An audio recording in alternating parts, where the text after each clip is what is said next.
Aujourd'hui, on se retrouve pour une nouvelle revue de reportage. Donc, le reportage, donc c'est National Geographic, s'intitule Finding the Lost Tomb of Alexander the Great, full episode, National Geographic. Ok.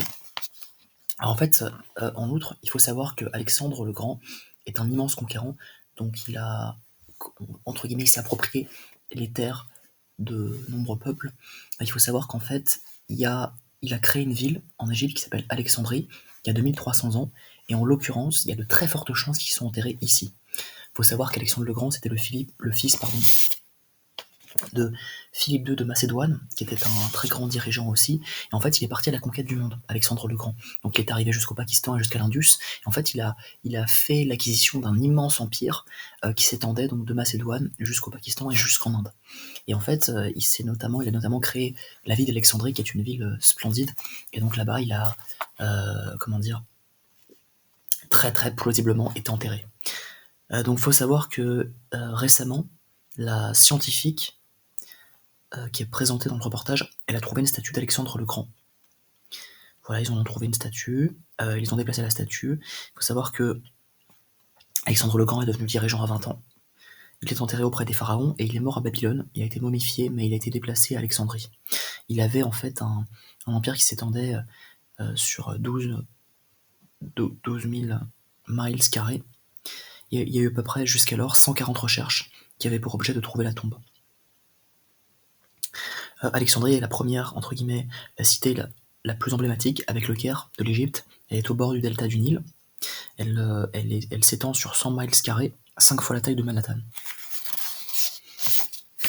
Alors en fait, là, au sein du reportage, on suit une équipe, en fait, ou plutôt 2 scientifiques qui dirigent le déterrage, les excavations qui ont pour objet de trouver la tombe d'Alexandre le Grand. Donc il y a de nombreuses personnes qui travaillent, qui creusent au fur et à mesure des semaines, et l'objectif principal, c'est de trouver cette fameuse tombe d'Alexandre le Grand.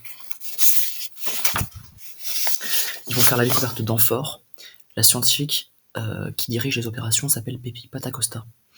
Ils vont entrer dans un sanctuaire où des scientifiques, où ils seront face à face à des tombes grecques. C'est très profond.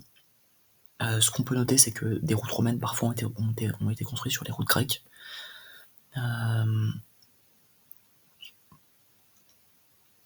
En fait, le quartier au sein duquel les scientifiques sont en train de creuser, c'est le quartier royal d'Alexandrie. Il faut savoir qu'en fait, la plupart des rois étaient enterrés là-bas, et Alexandre le Grand était enterré aux côtés de 2 pharaons. Et ça, on le sait grâce aux écrits de Strabo, qui a rapporté en fait le vécu d'Alexandre le Grand et sa fin tragique, parce qu'il est mort dans des circonstances obscures. Il faut savoir qu'elle a creusé très profond, la scientifique. Il s'agit en fait d'une sorte de vallée des rois, finalement, on peut le dire comme ça, parce qu'il y a de nombreux rois qui ont été enterrés dans ce secteur précis d'Alexandrie.